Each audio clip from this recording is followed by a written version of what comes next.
Sir, बायकांच्या नावाच्या अगोदर सौ लिहू.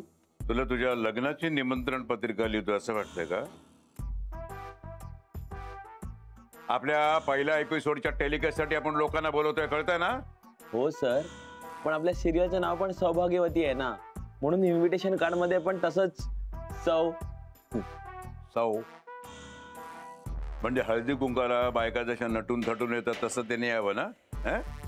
अरे फक्त आपली हिरोईन उद्या उठून दिसायला पाहिजे सगळ्यात, कळलं काय? बाकी कोणी नाही. हो सर. सर मी आहे कमी. हाय विराज विराज विराज राव. बस बस बस बस बस बस बस. मस्त सीन झाला आजचे, first class. Good job good job. आता मग मी कसा धमाका करतो ते बघ. इन्व्हिटेशनचा ढेक पडलाय तिकडे. सर ऍक्च्युली मी तेच बोलायला आलो होतो. बोला. सर या सगळ्याची गरज आहे का खरंच? म्हणजे एवढा मोठा इव्हेंट, हे इन्व्हिटेशन्स वगैरे सगळंच.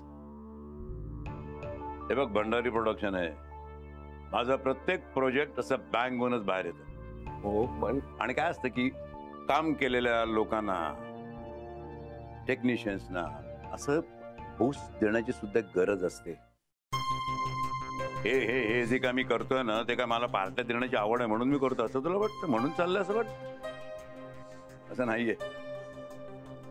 मला माझ्या या सगळ्या माणसांना दाखवून द्यायचं असतं माझ्या युनिटला की बघा बघा मला तुमचं काम किती आवडतंय, मी किती खुश आहे तुमच्या कामावर, तुमचं काम मला सगळ्या जगाला गाजावाजा करून दाखवायचं आहे. हे हे मला त्यांना सांगायचं असतं. माझ्या कलाकारांना, माझ्या टेक्निशियन्सना हा विश्वास देणं मला खूप गरजेचं वाटतं. शेवटी काय विराज, प्रत्येक कलाकार हा कौतुकाचा भुकेला असतो. आपण केलेलं काम मोठ्या पडद्यावरती सगळ्या जगानं, आपल्या जवळच्या दूरच्या माणसांना पाहावं, आपलं कौतुक करावं, हेच त्याला हवं असतं ना.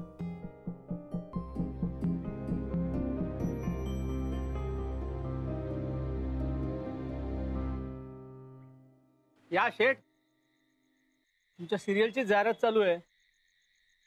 हो, रोज लागते खरी. आता उद्याच सुरू होणार ना?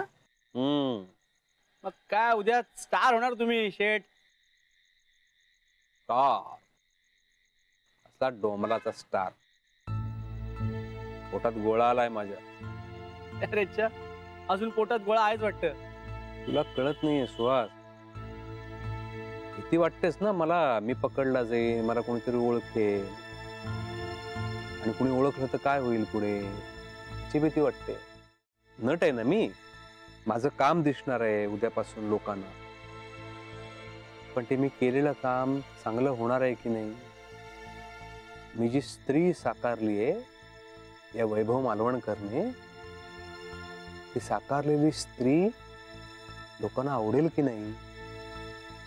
शिवाय तुला कळत नाहीये याचं काय प्रेशर आहे माझ्यावरती. पण हेच तर स्वप्न होतं ना तुमचं शेठ. होतं रे, खरंच होतं. माझं काम सगळ्या दुनियेनं बघावं असं मला खरंच वाटत होतं. काय म्हणजे मी काम केलंय, पण ते काम माझं म्हणजे वैभव मालवणकरचं आहे हे मला कुणाला सांगता येणार नाही ना. हे दुःख आहेच की. पण शेठ, ही निवड तुमचीच होती ना? हो, होती ना, होती ना.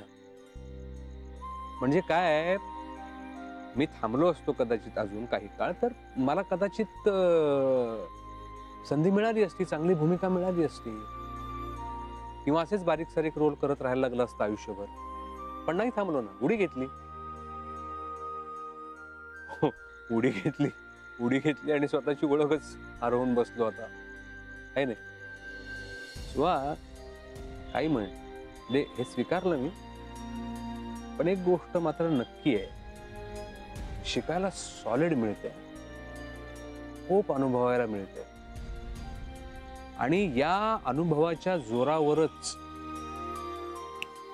बघ भविष्यात मी काहीतरी चांगलं करून दाखवतो. सुहास, वाईट एकाच गोष्टीचं वाटतं की हे स्वप्न माझ्या एकट्याचं नाहीये रे.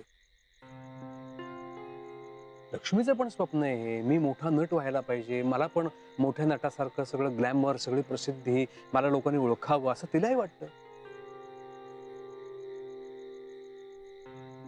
काय आता पूर्ण होईल असं वाटत नाही तिचं एवढ्यात.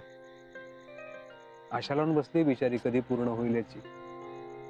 सुव्या, खरं सांगू ना, हा जो क्षण आहे ना उद्याचा, तो खरं तर मला ना लक्ष्मी बरोबर साजरा करता आला असता ना तर जाम बरं वाटलं असतं मला.